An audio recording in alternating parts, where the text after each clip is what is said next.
Please switch off your videos. Please switch off your videos.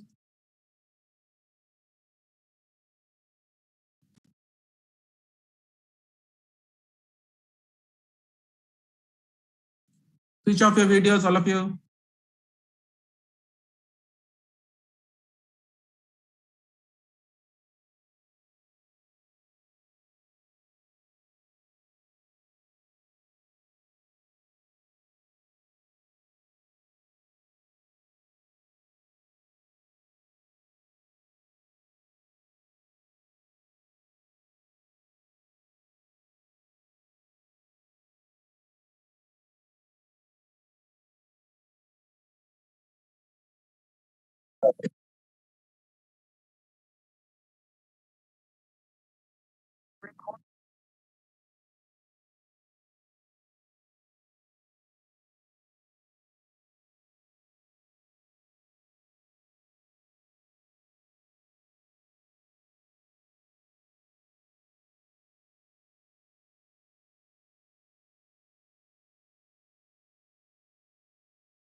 Rename ಮಾಡಬೇಕಾ ಎಷ್ಟು ಜನ 36 party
Manasa, can you hear me? Manasa?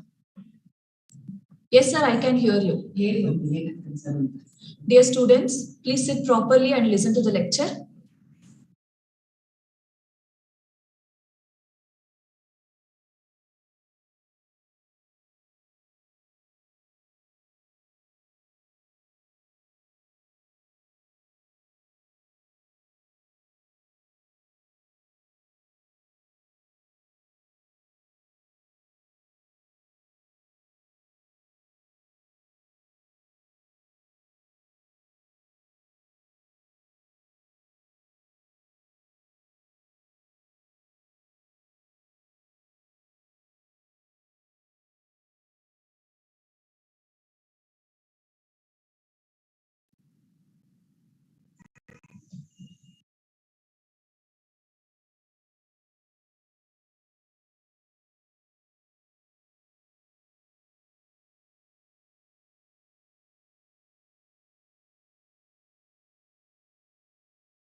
Manasa, when Sarvi join?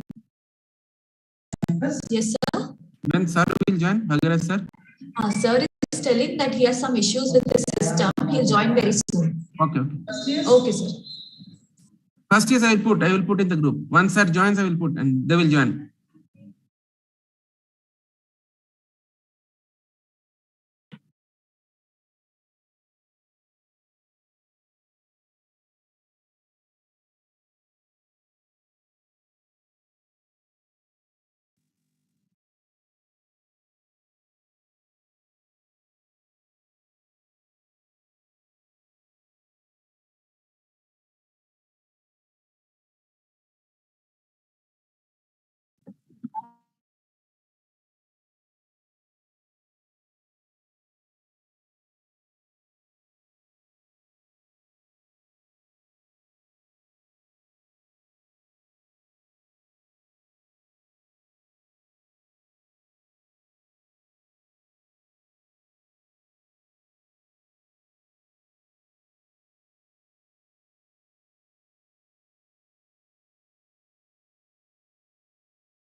Manasa, Bharti ma'am's background it is showing. Can you stop that? Background it is showing I on am you. using ma'am system. Ma'am's background you have to change. Background has to be changed. It is Name. coming on your shoulder, 18th and 19th clinical manifestation. You see the background? Make it none. I'm not able to understand, Okay, sir. I will see. Okay, okay.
তাই হ্যাঁ আমার বুঝছি কানে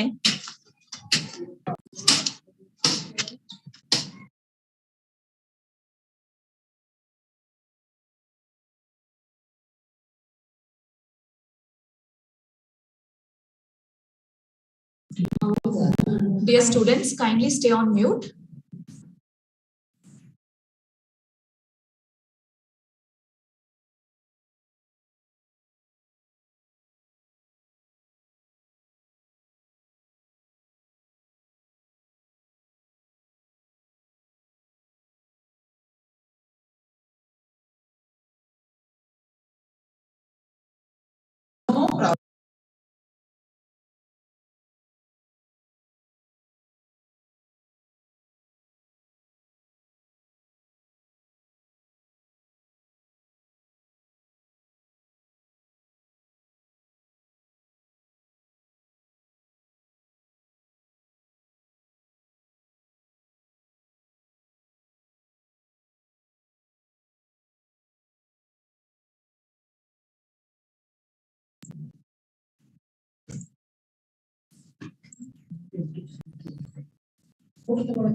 We will begin with the program now. Very good morning to one and all present here. I, Manasa, Assistant Professor, Department of Microbiology, takes immense pleasure to host today's program. Before we begin, I request the attendees to stay on mute and be attentive throughout the program. If you have any queries, kindly post it in the chat box and I will take it up in the end. I feel extremely honored to welcome our guest speaker, Dr. D. Joseph Bhagiraj, an eminent agricultural biologist, for today's guest talk. I would also like to extend an hearty welcome to our principal, Dr. R. Kavyashree, Vice Principal, Dean Academics, Professor Head, Department of Microbiology, Dr. Bharti S., and Vice Principal, Administration, Head Department of Electronics, Professor Gayatri Sudhir. I would also like to welcome all the faculty members and postgraduate students of the Oxford College of Science. Agriculture is the world's largest industry. It employs more than 1 billion people and generates over $1.3 trillion worth of food annually. When agricultural operations are sustainably managed, they can preserve and restore critical habitats, help protect watersheds, and improve soil health and water quality. But unsustainable practices have serious impacts on people and the environment. The need for sustainable resource management is increasingly urgent. Demand for agricultural commodities is is rising rapidly as the world's population grows. Agriculture's deep connections to the world economy, human societies, and biodiversity make it one of the most important frontiers for conservation around the globe. Save Soil by Sadhguru of Isha Foundation is one such evidence. In line with this, the main objective of today's guest lecture is to obtain deep insight on the contributions of microorganisms in sustainable agriculture. To educate us on this, today we have an omniscient in agricultural field, Dr. D. Joseph Bhagyaraj, Honorable Scientist at National Academy of Sciences, India, and Chairman for Center for Natural Biological Resources and Community Development. He has obtained his doctorate degree from University of Agricultural Sciences, Bangalore, and has postdoctoral experiences at New Zealand, Australia, UK, and USA. Sir is an excellent academician who has mentored both undergraduate and postgraduate students in microbiology for the past 5 decades and has guided numerous MPhil, MSc, and 25 PhD students. He has received several fellowships, to name a few: Fellow of Indian National Science Academy, National Academy of Sciences, National Academy of Agricultural Sciences, the National Academy of Biological Sciences, the Society of Agricultural Biotechnologists, Indian Phytopathological Society, and Association of Microbiologists of India. It's astounding to know that Sir has more than 500 research publications, 11 books, and 14 popular articles. Sir has been principal investigator of 36 research projects in microbial inoculants for sustainable agriculture, and currently he is a principal investigator of 3 research projects. He is an advisory committee member of ICAR, DST, DBT, CSIR, ICFRE, UGC, and many more. Adding to his achievements, he has received various national awards like SR Vyas Memorial Award, Shom Memorial Award, Dr. G. Rangaswamy Memorial Award, Professor T.S. Sadasivan Lecture Award, and many more lifetime achievement awards. He has also achieved recognition award by NABS, and Sir is also a recipient of Distinguished Asian Mycologist Award 2019 from Asian Mycological Association. He was the only Indian scientist invited by European Commission to author the chapter on mycorrhizal fungi for the Global Atlas on Soil Biodiversity, which was released in May 2016 at Brussels, Belgium. Honoring his contribution, a new AM fungus has been named as Glomus bagheraji. As Sir's achievements are immense, it was absolutely an Herculean task to concise his accomplishments. On this occasion, I would like to share that I was also a lucky participant of one of his lecture sessions. We feel completely honored and fortunate to have you with us here today, sir. Once again, hearty welcome to you. Without bridging much gap between you and our students, I would like to hand over the session to you. Thank you, sir. Welcome again. Thank you. Thank you very much for the words of introduction. My apologies for the delay because of the computer problem, which was beyond my control. And Excuse me, sir. Sorry to disturb you. No. Sir, we may get logged out in 2 minutes. There is some technical glitch. You have to log in once again, sir. If at all we are logged out. Okay. Yeah. Okay, sir. Thank you, sir. Okay. So the principal, the vice principal, so many dignitaries, staff members, and lovely students. I always like the student community. So it is my pleasure. I have come to your college long time back and then gave a lecture. I still remember that. So today it is my pleasure that I am giving it online on a talk on microorganisms for sustainable agriculture. So shall we go ahead with the lecture? I'll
Recording in harmful progress. creatures.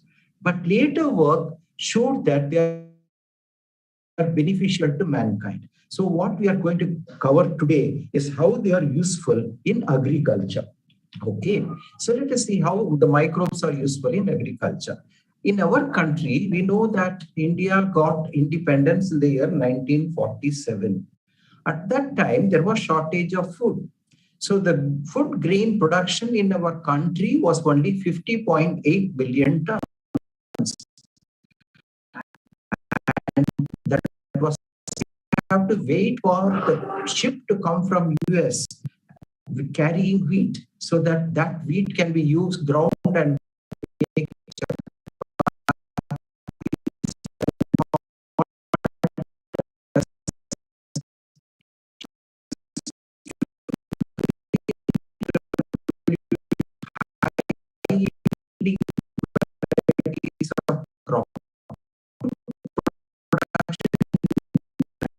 1970s, and in 1996 it became 200 million tons. So we have plenty of food in 1996, and now also we have plenty of food. But what went along with this for producing such high yields? We had to use heavy doses of fertilizers and pesticides, fungicides, herbicides, insecticides, and so on.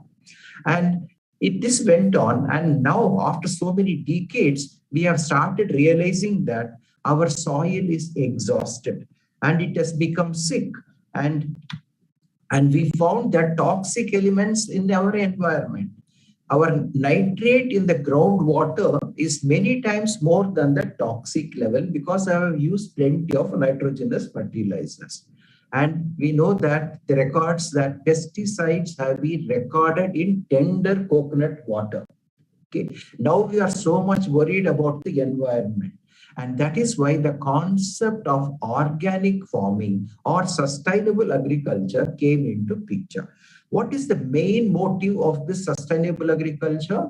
Use less chemicals and use more biologicals like compost, green manure, biofertilizers, biocontrol agents, and so on. So what we are trying to do is how microbes can be useful in sustainable agriculture. That's what we are going to cover in today's lecture. And let us see that we know that nitrogen, phosphorus, and potassium are the three major plant nutrients. Let us take nitrogen first. And we know that nitrogen is present in plenty in the atmosphere. Nearly 78 to 80% of the atmosphere is made up of nitrogen. But plants cannot directly use this nitrogen for their growth. But there are certain microbes in soil which can fix this atmospheric nitrogen and then give it to the plants. So we call them as symbiotic nitrogen fixing organisms.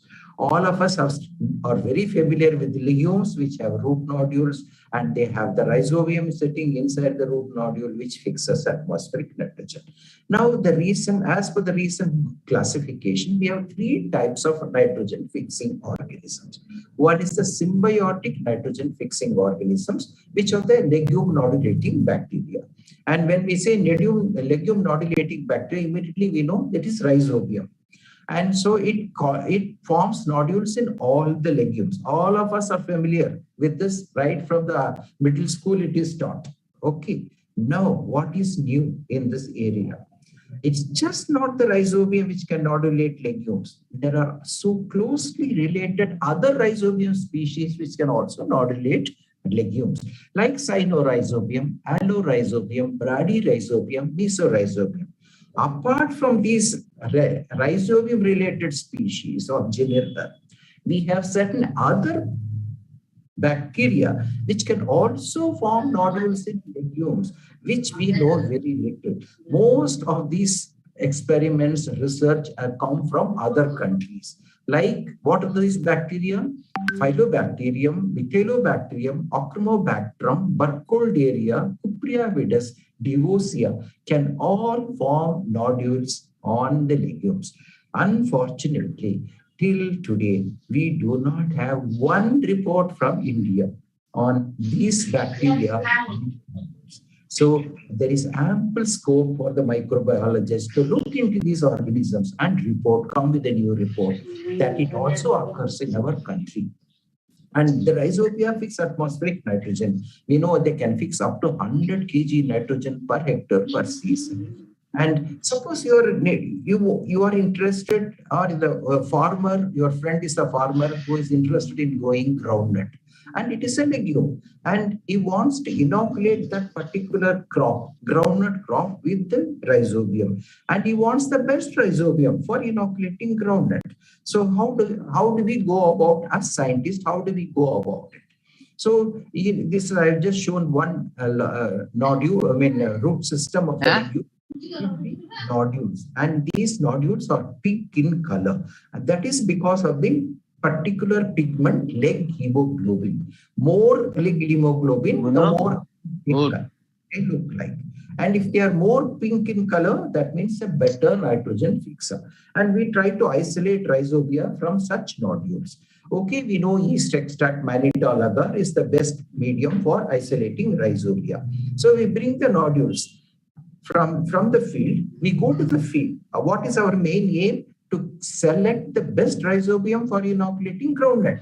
So we go to the groundnut field, and here and there you can see some plants are growing much better. We presume that they have the best nitrogen fixing bacteria in the nodules. We bring the nodules to the lab, isolate the rhizobium. Let us say we have isolates of rhizobia, and we have to screen and select the best rhizobium for inoculating groundnut. What do we do first? First, we do this lab test. In the laboratory, this is the plant test tube assay we do. So we inoculate the legume with all the 300 rhizobia, and then determine the plant growth. Based on the growth, then we shortlist. So from 300, let us say we have shortlisted to 50. Okay, so we have 50 selected rhizobia. What do we do next? We do a glass house assay, and this is called Lennard jar assay. So what we do, we go and we take a Horlicks bottle. So this is the Horlicks bottle, and we take a beer bottle. The bottom of the beer bottle is cut, and we fill it with a substrate. Could be soil, sand, vermiculite, whatever it is. And in the Horlicks bottle, we take the nutrient solution and put a cotton wick coming from this substrate to the liquid, the nutrient solution, and we grow the crop here. And by this, we can further shortlist. From the 50, we can shortlist to 10, let us say, based on the growth of the crop. And what do we do next? Then we go for the micro plot studies, a small area, maybe 1 meter or 2 meters by 2 meters, and then do the assay. All the 5 of them are assayed. And you can finally come up with 3 of them which are really doing good. So, but we have to do a field assay.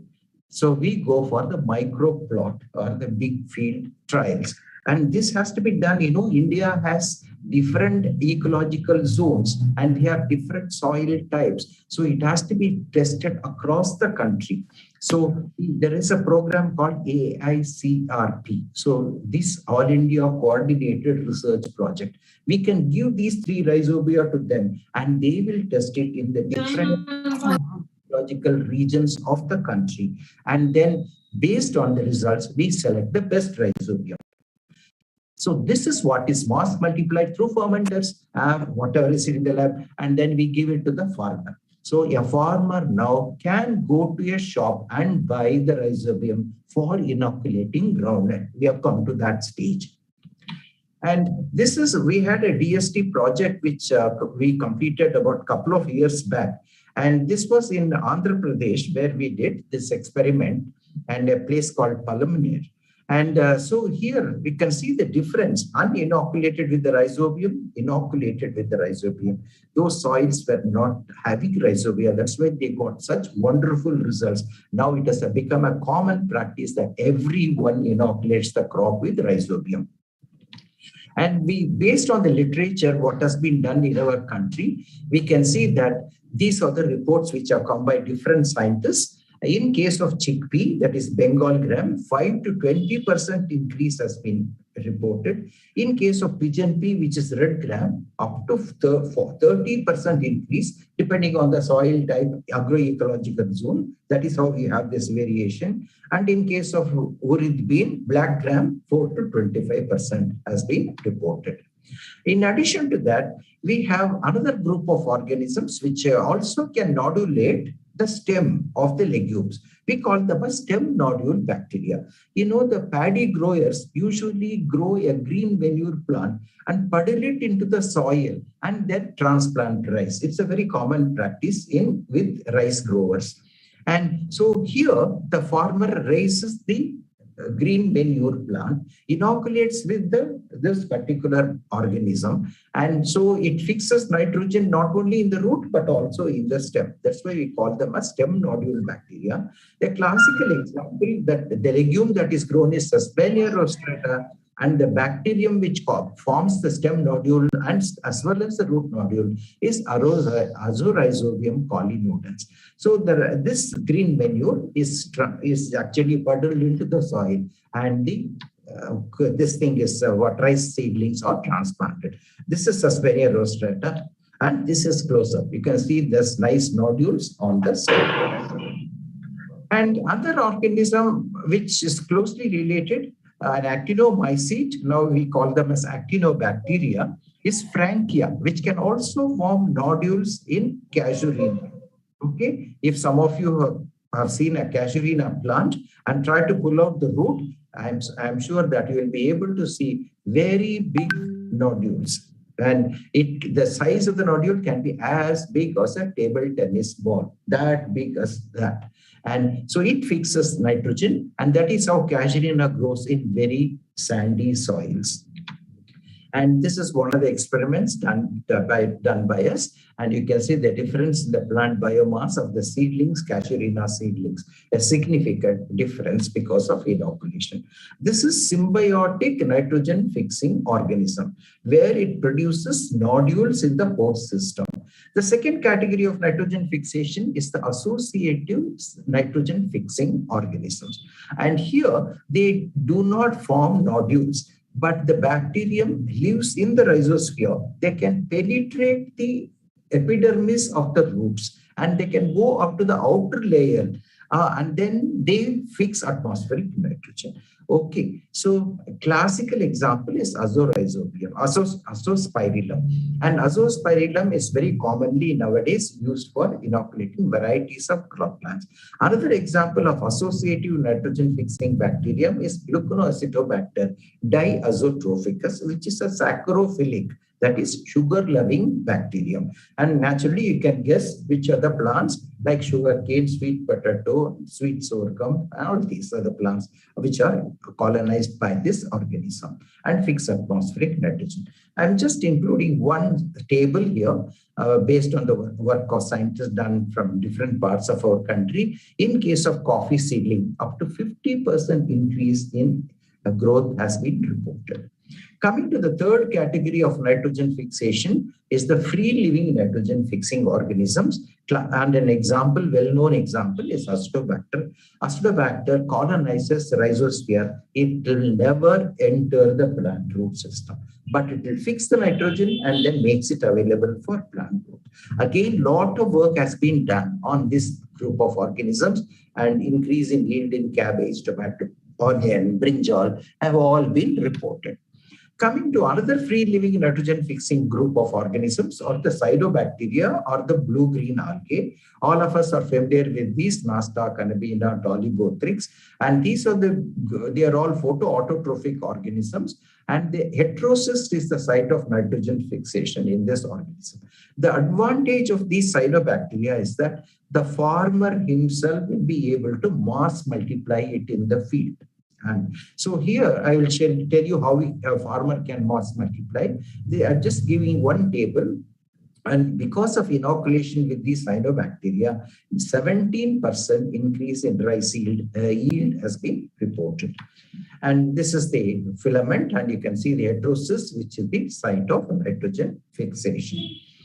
And this is how a farmer can mass multiply the cyanobacteria. So you can make a pit in the field and then put a polythene sheet and then sprinkle some soil and add some water and then inoculate with the starter culture of the blue-green algae or the cyanobacteria. In about 2 to 3 weeks, it covers the entire area, which you can use for inoculating the rice field before transplanting rice. So this is a thing which is again very commonly followed by rice growers. And another organism, not actually organism, it's a water fern called azolla, but it harbors the cyanobacterium Anabina azole in the leaf. And this also is a very fast growing water fern. So the farmer grows this water fern and introduces in the rice field. The advantage here is not only addition of nitrogen, addition of lot of organic matter to the soil. And this is the water fern azolla, a single filament, and you can see the colony of it. And it's a very interesting thing. When I visited Kanyakumari district in Tamil Nadu, I could see the farmers were raising a lot of these azolla, and I could see that not only they were adding it to the rice field, but they were feeding chicken, they were feeding the goat, and they were also feeding the cattle.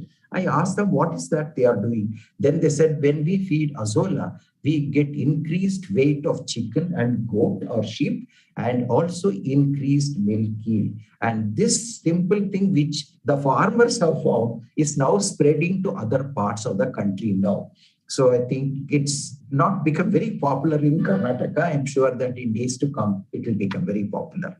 Coming to the next important major plant nutrient, phosphorus. I told NPK are the 3 major plant nutrients.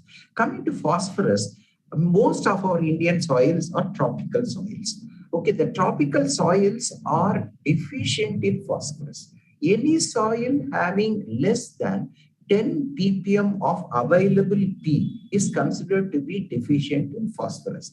You know what is the amount of P in Karnataka soils? It is 2.4. Where is 10 and where is 2.4? So our soils are very deficient in phosphorus. Not only they are deficient in phosphorus, they are P fixing. When a farmer adds phosphatic fertilizer like superphosphate, single superphosphate to the soil, what happens? 75 to 80% of the fertilizer what he is adding is converted to a form which is not available for plant growth. In case of acidic soils, it is converted to iron and aluminum phosphate. In case of saline and alkaline soils, it is converted to calcium phosphate, which plant roots cannot take. So here again, the microbes come into the picture. So there are many phosphate solubilizing microorganisms, bacteria as well as fungi, like Bacillus polymixa, Pseudomonas striata, Aspergillus avamori. They convert the unavailable form of P through the production of organic acids and then release the H2PO4 ion, which is taken by the plant roots. Okay, they convert the unavailable form of P to an available form so that roots can take it. So a lot of work has been done in our country on phosphate solubilizing organisms. Okay, in the lab, of course, we can test the phosphate solubilizing ability by using petri dish and seeing the zone of solubilization of phosphorus. So the bigger the zone, we presume that it's a better P solubilizers. I have just included one best P solubilizing bacterium, Bacillus megatherium, and Aspergillus avamori, which is very commonly used as a P solubilizing organism. And this is the data obtained from the scientists from all over the country in using phosphate solubilizing organisms. 50% increase has been reported in cabbage, tomato 37%, and so on. Another group of organisms which are involved in phosphorus mobilization are the arbuscular mycorrhizal fungi. So 80% of the plants which are found in nature are colonized by arbuscular mycorrhizal fungi. When we pull out a plant, we think it's a root, but there is always a fungus sitting inside the root. And this is, so when we bring it to the lab and try and stain the root, you can see, I'm sure that even your college campus, you pull out any plant and stain, I'm 100% sure it is colonized by the mycorrhizal fungus. And there are different genera of mycorrhizal fungi, but 4 of them are very common. So these are the 4 of them: Glomus, Gygospora, Aculospora, and Entrophospora. And of these 4, the most common one is the Glomus. And I'm again telling you, if you just take a little soil sample from your college and bring it to your microbiology lab and do the wet sieving and then see this, whatever coming out of the sieve through the microscope, I am 100% sure you will get Glomus. It is so common in our soils. And they improve plant growth, again, through P mobilization. And here we can see some of the experiments which my students have done. Increase in the growth of groundnut, in cardamom, in case of chili, in case of French bean. We have done it in lots of crop plants. And what is the mechanism of improved plant growth due to where mycorrhiza? It is increased nutrient uptake. When we say increased nutrient uptake, not all nutrients. There are some nutrients which move freely in soil and some nutrients which do not move freely in soil. We call them as immobile nutrients. Examples of such immobile nutrients are phosphorus, zinc, copper, and so on. So, anything? I request all the audience to stay on mute.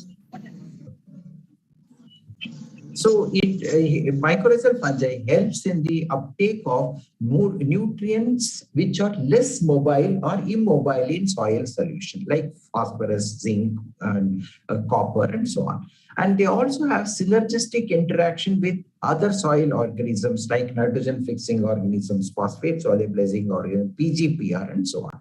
And they also protect the plants against plant pathogens. And they also protect the plants against drought. And they also produce growth-promoting substances like cytokinins, indolactic acid. So it's a cumulative effect of all these which makes the plants grow better. And this is one of the experiments which we did on chili and which very clearly showed this is the recommended level of phosphatic fertilizer is 70 kg P per hectare and the yield is 1.81 kgs. And with these are the various mycorrhizal fungi. And here with 50% reduction in the phosphatic fertilizer, you can see the yield, which very, very clearly show that 50% of the phosphatic fertilizer can be saved through inoculation with mycorrhizal fungi. And again, you know, in and around Bangalore, there is a lot of floriculture. These people came to us and then we have developed the mycorrhizal fungi for them. And you can see the difference in case of chrysanthemum, increase in the flower number. Not only increase the flower number, the inoculated plants started flowering 3 weeks early. That is what the floriculturists were more interested. At this time, the post-harvest technology people came to us. They said, can we put these flowers from uninoculated and inoculated plants in the flower vase and see how long it stays? And this professor came and told me, your mycorrhizal flower stayed 3 days in the flower vase. So it is very nice. Such reports have come from other countries also. And in and around, in Karnataka, the cashew is grown, is raised in polybags. The seedlings are raised in polybags and they are planted in the field. Now, the farmers always encounter 40% mortality. When they plant it in the field, out of 100, 40 of them die. So this we call as transplant shock. Okay. So again, a project came to us and they said, can mycorrhizal fungi help in preventing this? Yes, it helped. So inoculation with the Aculospora laevis and Glomus etericatum, there was 100% survival when the seedlings were planted in the field. Again, a technology which is followed by the cashew growers in our state. And at the same, the biotechnology people came and they said how mycorrhizal fungi will help in case of micropropagated banana. So this is at the time of hardening, we have inoculated. You can see the difference. And here I want to introduce another concept of microbial consortium. And here it's uninoculated Acacia auriculiformis. And the second one is inoculated with only mycorrhizal fungi. And here the microbial consortia consists of mycorrhizal fungi plus other beneficial soil organisms. So now we always advocate microbial consortia is much better than inoculating with a single organism. This is a project which was funded by the Department of Biotechnology, which we completed again about 3 years back. And here you can see the tomato in Karnataka, we have a problem in tomato. There is a wilt disease complex, which is caused by a fungal pathogen, bacterial pathogen, and a nematode pathogen. 3 organisms are involved. So they wanted to develop a biocontrol agent for curing this disease. So that is how we have developed this, consisting of a mycorrhizal fungus, again Pseudomonas fluorescens, and a nematode trapping fungus. And so we have now, this is a technology which has been given to the farming community. And here again, when we use a microbial consortia as such, it is just, when I told that when we use mycorrhizal fungi, we can use 50% of phosphatic fertilizer. When we use a microbial consortia, for example, this was done in case of chili, we can reduce 50% of nitrogen, phosphorus, and potassium fertilizer. So you can see that with 100% of the recommended NPK, the fruit yield was 1451. With 50% with the microbial consortia, it was 1470. So this is again a technology where microbes can help in case of sustainable agriculture. Coming to potassium, not much work has been done in our country with potassium mobilizing organisms. The first report came from Orissa, and they isolated a bacterium called Ferruturia aurantia from banana rhizosphere, and that helped in reducing the potassium fertilizer application by mobilizing potassium. Now we have few more organisms like Bacillus cereus, Bacillus mucilaginosus, Klebsiella varicola, and so on, which can all help in the uptake of potassium and also help in reducing the amount of potassium fertilizer that is added. Coming to another group of organism, the PGPR, the plant growth promoting rhizobacteria. So here they produce phytohormones like indo-lactic acid, gibberellins, and so on, and they improve plant growth. And these are the, if we take the work on PGPR globally, the organism which has been worked extensively is Pseudomonas fluorescens. The next organism is Burkholderia cepacia. We have other PGPRs like Methylobacterium azoarchus, Pantia, Penibacillus, where very, very little work has been done.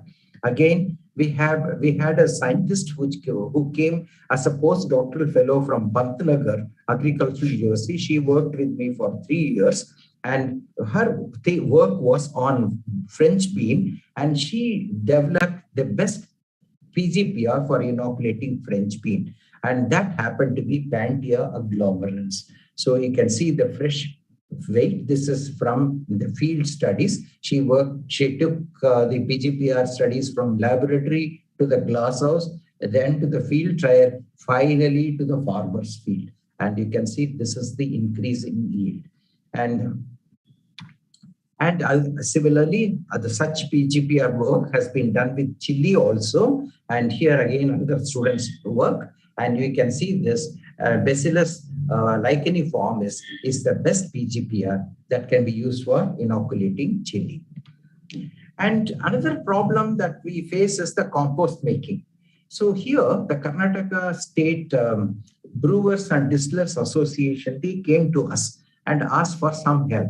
What they said was, in sugarcane and distillery industries, you know, the sugarcane is the base material. The waste that is coming takes a long time to decompose. Whether you can develop some organism which can decompose it faster. So that is how we did this, and this is how it is put in the sugarcane factories and distilleries. And what we have developed is a consortium. You know, the base is made up of lignin and cellulose. So we took lignocellulosic fungi, which can decompose it faster. And we made a consortium of these lignocellulosic organisms and gave it to the sugarcane industry and the distilleries. And this is regularly followed now by these organizations. So we spray the microbial consortia here in this windrows and then give a turning, and then it decomposes in 3 months. Okay, this is a great contribution which was given to the distilleries and sugarcane industry. All the about 27 sugarcane factories and distilleries are in Karnataka. They are all following this technology. Now it has spread to Tamil Nadu also. Okay. And these are the organisms, fungi, which we developed for distilleries. Coming to the other group of organisms, which are biocontrol organisms. So we know that biocontrol, that pests and diseases are a major problem in crop productivity. And so how do we go about solving this problem? And in case of red gram, for example, pigeon pea is red gram, and there is a serious disease, wilt disease, and caused by Fusarium pudum. And we know the best biocontrol agent which can control this disease is Trichoderma viride. So these are the various crops, and you have the second column, you have various pathogens causing the disease. And if you see the best biocontrol agent, you can see Trichoderma dominates. So Trichoderma is the best biocontrol agent that is available today. And again, Trichoderma packets are available in the market. A farmer can go and buy a packet of Trichoderma and use it in his field. And this just to show the antagonistic activity, how we can select an organism showing antagonism. Again, in and around Bangalore, nematodes are becoming a serious problem. So the most common one is the root knot nematodes caused by Melodogyne javanica and incognito, or the 2 species. And here, they attack a variety of plants, variety of crops. And so, is there some method by which we can control these nematodes? Quite a bit of work has been done. And the best organisms are the 2 fungi, Bacillomyces liliaceus and Bocania chlamydospora. These are the organisms very effective in controlling root knot nematode, and also other nematodes like Heterodera. So again, the farmer can use this for controlling root knot nematodes. And for insect pests, again, we know that in case of cotton, bollworm, the major problem is the bollworm caterpillar. And here, what has been used is Bacillus thuringiensis. All of you know this Bacillus. Now we have the BT cotton also, where the gene from Bacillus thuringiensis has been introduced into cotton. And so I just show some slides here. And this is a Petri plate containing Bacillus thuringiensis. And here is the larva of the insect, which has been infected with Bacillus thuringiensis, and it is dead. And coming to fungi, there are very effective fungi which can control insects. So this is the Bavaria bassiana. It is called white muscardine fungus. White muscardine fungus. Why it is called white muscardine? When it infests the insect, you see the growth of the fungus, which looks, the insect turns white. So that's why it's called as white muscardine fungus. Very, very effective. And the other fungus is the Metrisium anisophilum.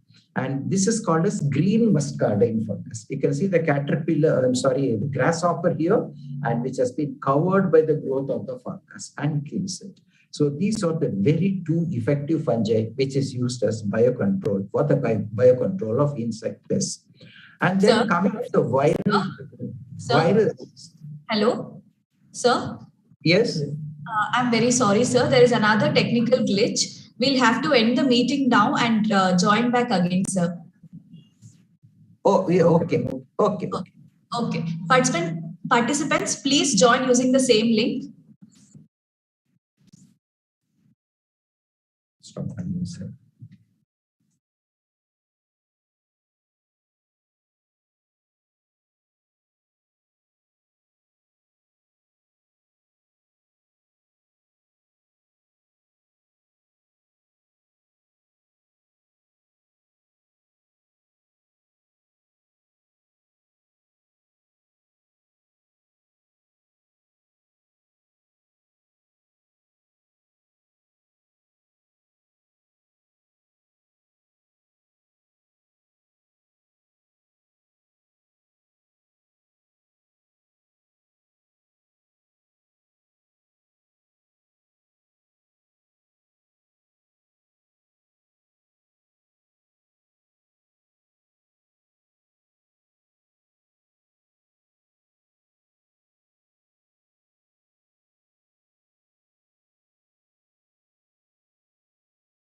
Can I start? Hello? Yes, sir. Can I start? Yeah. You can continue, sir. No problem. Okay. Coming to viruses, which are acting as biocontrol agents, we have two major pests in our country, Helicoverpa armigera and Spodoptera litura. These are the two major polyphagous attack any crop. So they are very dangerous pests. So here again, nuclear polyhedrosis virus is very effective in controlling these two pests. So nuclear polyhedrosis virus can be procured and it can be used for controlling these pests. And here you can see a larva that is killed by the nuclear polyhedrosis virus. So the very characteristic feature, the larva goes to the top of the plant and then hangs upside down, the head down, the tail up, and then dies. So just by looking at it, before going for electron microscopic studies, you can guess that it has been killed by the nuclear polyhedrosis virus. And coming to the biocontrol of weeds, again, not much success has been obtained so far. And a lot of money has been spent by Government of India on the biocontrol of weeds. But only thing that gave some positive result was the Puccinia spezzanzini, a rust fungus, which was effective in controlling Mecania weed. Vicania weed is very common in coffee and tea estates, and then and also in forest areas. And there was some promise, but later on, the biocontrol agent was released in two states, Assam and Kerala, and where there is a lot of plantations. But both the places, they said it is not working. So that is how I am saying till today, we do not have any effective biocontrol agent for controlling weeds. So this is Mecania micrantha, which is the weed, and this was released as the biocontrol fungus. And coming to biotechnology, how it is useful in agriculture, I'll just give one or two examples. We know in case glyphosate is an important weedicide, a herbicide that is used for controlling weeds in many crop plants. But tobacco is a crop which is sensitive to this particular herbicide. So that means a farmer growing tobacco cannot use this.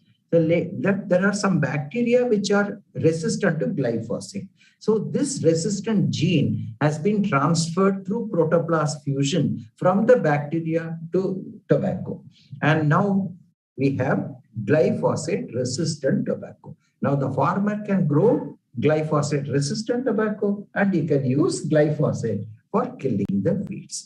And similarly, another example is we know that Bacillus thuringiensis produces toxins against lepidopteran insects. Now, this particular gene has been transferred to Pseudomonas fluorescens, which is a common rhizosphere bacterium. And this bacterium can be used for treating seeds and then sowing cotton. Okay, now one of the problems in cotton is the black cutworms. So what happens? These black cutworms live in soil and nibble the roots and they feed on the roots. So when they go to this roots of this cotton treated with Pseudomonas fluorescens, which has the gene of Bacillus thuringiensis, along with the feed, they also take the bacterium and they die. So these are very two classical examples which we can give how biotechnology has helped in transferring microbes, used microbes.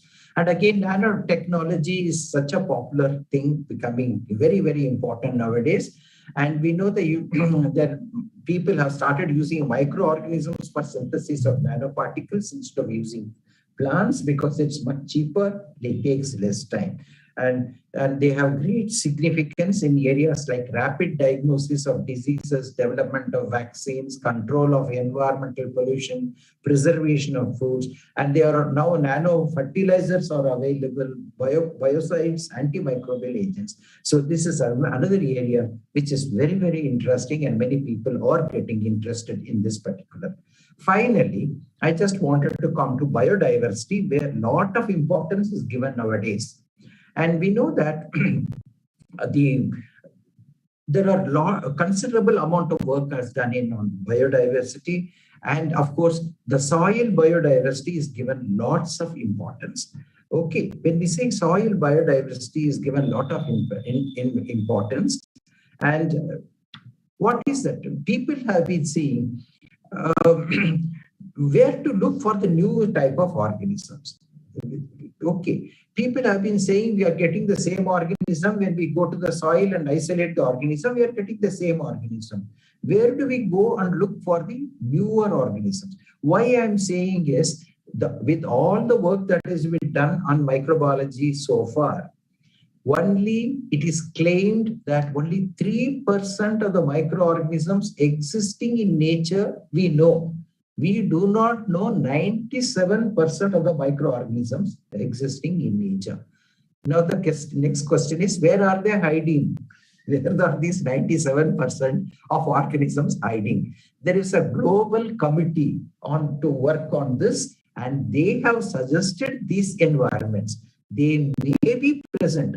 Let us underline the word maybe. They may be present in hypersaline lakes and soils, thermal environments including hot deserts, mangroves, swamps, brackish waters, salt marshes, beaches and estuaries, surface intestines and fecal matter and nests of insects and animals, surface of plants growing under extreme environments, ocean floors, and environments saturated with sewage effluents and pollutants. So what the Global Committee on Soil Biodiversity has recommended, go to these environments. You may get newer bacteria, new fungi, and which has not been reported so far. Again, as far as Government of India is concerned, I would like to say that the point surface intestines fecal matter of insects research projects are now, that's a priority area. If some of the teachers are interested in applying for research project, this is one area where funding is available now.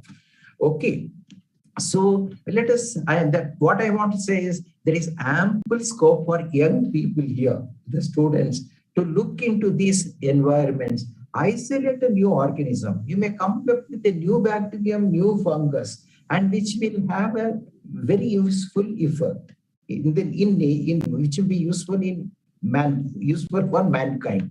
So I just give one example. We know the nitrogen cycle. I told nitrogen is present in the atmosphere. Nitrogen fixing organisms fix them in the form of ammonical nitrogen. And the plants, most of the plants cannot take an ammonical form of nitrogen. They prefer nitrate form of nitrogen. So how is ammonical form of nitrogen converted to nitrate form? There are again two different bacteria which are involved. One is the Nitrosomonas and Nitrobacter. So two organisms are involved. The first organism converts ammonia to nitrite, NO2, and this NO2 is converted to NO3, and that is how two organisms are. It's so two phases are involved. So that is what you see in all the textbooks, even today. If you buy any soil microbiology book, that is what you see till today. Now, this is a very recent finding from United States, from the University of Maryland, with a scientist by name Santoro. What he found was these two phases. We have, instead of these, I told no, ammonia is converted by Nitrosomonas to nitrite, and nitrate is converted to nitrate by Nitrobacter, two phases. Now, he isolated a new bacterium and named it as Nitrospira, which directly converts ammonia to nitrate. One phase, single phase, not two phases. So what I'm trying to tell is, the young people here, you may come across such organisms, which is something very new to science. So you will get a name and credit and all the recognition all over the world. So there's ample scope for young people here to work on such organisms. And again, lot of emphasis is given on soil biodiversity nowadays globally. FAO is giving lot of importance on soil biodiversity. If our soil is healthy, the plants growing on the soil will be healthy. And the animals feeding on those plants will be healthy. And the man eating on plants and animals will be healthy. So this is the chain. So let us make our soil healthy by having healthy organisms in soil. So with this, I conclude. And if you have any questions, you are most welcome to ask and put it in the chat box. That will make it easy for me to read and then answer. Thank you very much. And I would like to thank the organizers of Oxford College for giving me an opportunity to talk to the young people. Thank you very much. Thank you so much, sir, for this wonderful session. It was indeed a great session. So we have got few questions from our students in the chat box. Can I ask it now? So why is vesicular arbuscular name is now replaced as AM fungus? Oh, okay. Earlier, even about 20 years back, if you see all the literature, or not even 20, 50 years back, I can say, they were called as vesicular arbuscular because in the root, they produce vesicles, the round oval shaped vesicles. And they also produce arbuscles, which are highly branched structures. Okay, that is why people were working on it as and calling it as vesicular arbuscular mycorrhizal fungi. Later, it was found 2 of the genera of vesicular arbuscular mycorrhizal fungi do not produce vesicles. Okay. But all of them produce arbuscles. So they deleted the word vesicular and started calling them as arbuscular mycorrhizal fungi. That is it. Sir, there is another question. What is the mode of action of Bacillus thuringiensis in Lepidoptera species? Action of Bacillus thuringiensis on killing the insect. Yes, on killing the insect. Produces a toxin, cryprotein, which is a toxin, which is toxic to the insect. So that is how it kills the insect. Sir, we have another question. Is it possible to achieve 100% organic food as what the advertisement claims? Without sacrificing the taste, is it? Yes, sir. The thing is, it is maybe difficult to get the same amount of yield as we use chemical fertilizers, but taste-wise, they'll be much better. Okay.